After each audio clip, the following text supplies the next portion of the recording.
Why does voter fraud go uninvestigated? Every election cycle we hear about voter fraud. We hear about it from both sides of the aisle. On the left, they tend to accuse the right, through some convoluted conspiracy of illicit activities, of racially biased voter suppression. On the right, the accusations tend to show evidence of attempts by the left to manipulate votes through intimidation, fraud, and outright bribery. No matter which side of the acclaimed corruption concerns you, the simple fact is this: it tends to go grossly under-investigated. I submit that this is not necessarily nefarious. It is a bug, not a feature. It is one of the two things that I have found disappointing in the Trump administration. To be clear, I have been incredibly happy with Donald Trump's presidency outside of these two exceptions: the buttstock debacle and the failure to investigate voter fraud. Over the last several weeks, James O'Keefe has released damning and compelling evidence of serious voter fraud implicating high-level Democrats like Ilhan Omar, the biological ex-wife of a suspected immigration fraudster, and some low-level Republican candidates.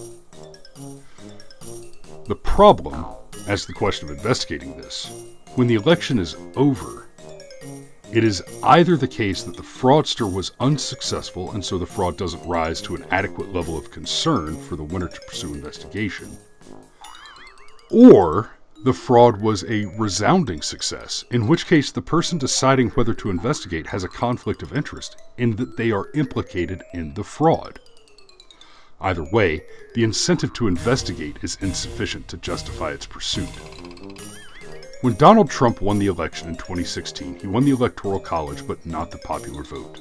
At the time, and since then for that matter, Hillary Clinton and the leftists made a big deal about the undemocratic nature of the Electoral College, citing the popular vote as a fairer method.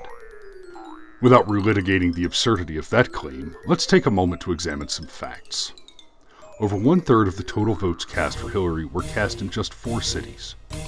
That's right, I said cities, not states. If one looks at the electoral map from the time, it's hard to believe that Hillary is credited with winning 21 states.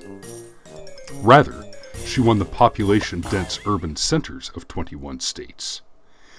Even those that she won voted overwhelmingly red outside of the state's most dense enclaves of institutional addiction and dependency. Baby mamas voting for sugar daddies. Somebody needs to pay for all my children. What's more, those cities that she won were all sanctuary cities with some degree of lenience for criminal aliens to vote.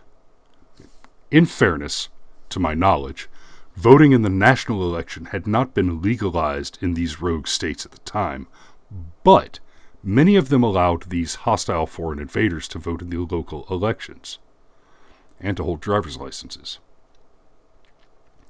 Much ridicule was heaped on the Donald for suggesting that some 4 million of these votes won by Hillary might be illegal votes. But there is good cause to suspect this.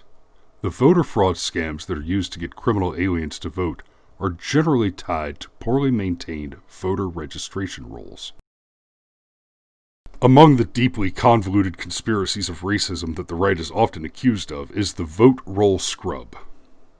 This is when those evil, mean, very bad, nasty Republicans review the voter rolls for existing voter registrations and remove registered voters who have moved out of the district, have become deceased, have been convicted of felonies, or otherwise have become ineligible to vote. These voter rolls are used by fraudsters to identify identities that are registered but unlikely to vote. In many, if not all, of these sanctuary states where the local rogue governments, in direct contravention of national election laws, advocate for voting rights to be extended to hostile foreign invaders in order that they may be allowed to vote against the interests of this country and her citizens, also charge a premium for simple state IDs and oppose voter ID requirements. In fact, if one were to examine most election maps, if you show me a blue state, I will show you one where a state ID costs money and is not required for voting. So the claim that there is nothing to Trump's assertions that there was likely a lot of voter fraud involved in Hillary's popular vote victory is not at all far-fetched. I, instead, suspect that this investigation has not proceeded for the same reason Hillary has not faced penalties for her other obvious crimes of perjury and spoliation: a two-tiered justice system and a deeply corrupted bureaucracy. So, consider this a call to action to none other than President Donald J. Trump himself. On November 4th, Mr. President, whether you have won or lost, fire Christopher Wray and any of the other shills you can manage to jettison, and call for AG Barr to begin a sweeping investigation into widespread voter fraud across the nation.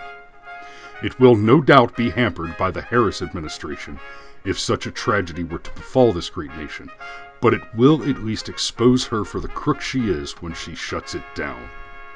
So again, Mr. President, I am begging you, sprout a sack and take this vital action on behalf of your dedicated supporters and our ill-read comrades. Even those commies deserve to have a fair and untampered election.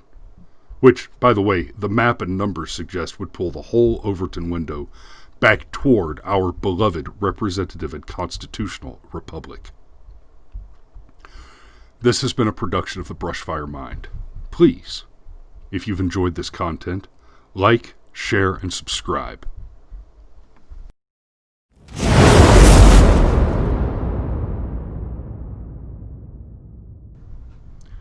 Thank you for watching.